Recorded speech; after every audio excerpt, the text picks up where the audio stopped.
咁呢邊咧有一一入門口嗰度咧就有個燈仔啦，咁樣就出入嘅時候咧就可以自己照到啦。我覺得呢個客咧好中意用花線嘅喎，係啊，成屋都係嘅喎。係啊。咁同埋呢個花線啊，都介紹下，我哋而家所用嘅咧就係石膏嘅。咁同平時啲纖維有咩好處咧？就石膏就穩定好多，就冇咁容易龜裂啦。同埋咧就譬如而家有冇感覺到有味道啊？有冇聞到？冇乜。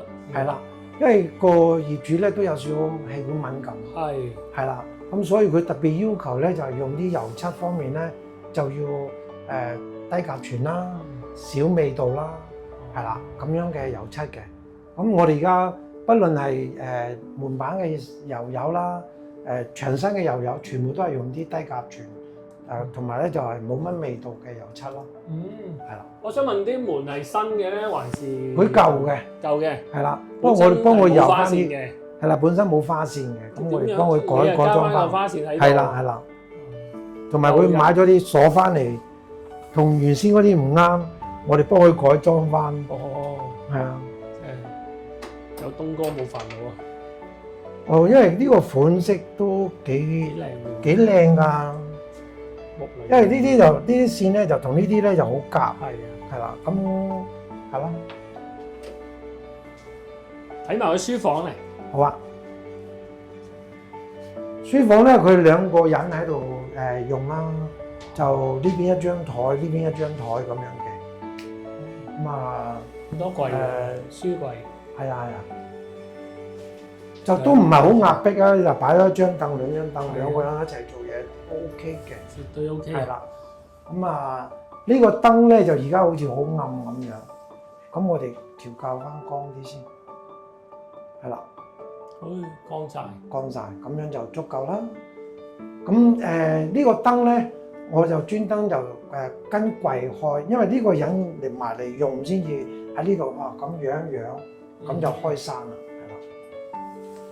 睇啲櫃先，好高啊呢個，好大個。係啊，唔好嘥咗佢嘛，盡量利用個空間。好多櫃。後面咧，係咪呢排櫃有啲特別㗎？我呢個櫃咧就原先間房咧就隻門咧就褪後咗少少嘅，咁我將會褪咗過嚟啦。咁跟住咧就呢度做咗個比較淺身啲嘅櫃啦。咁呢度擺到好多嘢啦，好多可以擺書啊。佢哋書又多。擺書喎，呢個係擺咩啊？擺手袋。擺手袋可以擺好多。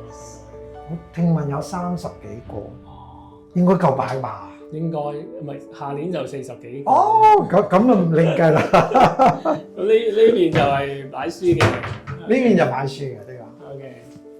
同埋我哋專登咧整咗啲罅啦，係。咁就等佢防塵啦。防塵啦。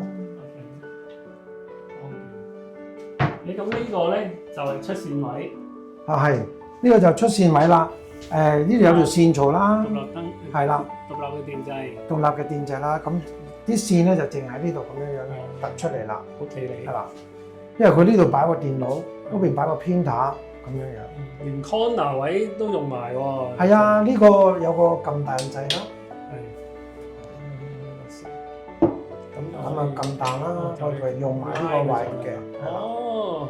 唔好嘥嘛。係啊，將嗰啲平常用嗰啲嘢就可以擺呢度啦。係啦。同埋呢個位置咧，又亦都係同個睡房個設計一樣啦。將個窗簾咧就垂咗落嚟嘅，係啦。咁啊啲嘢就企企理理咁啊，唔會話喺個書台上面揚嚟揚去咁樣樣。兩小伙子一個好嘅一個係啊書房，好多櫃，擺好多書，但係都唔會有好大嘅壓迫感。唔大。係啊，啱啱好，我都覺得 OK 嘅。善用空間。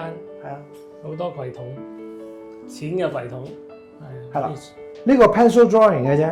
哦，因為佢女主人就中意翹腳啦。係啊，咁啊變咗我哋原先同佢講再淺啲使唔使？佢話都 OK 嘅咁樣。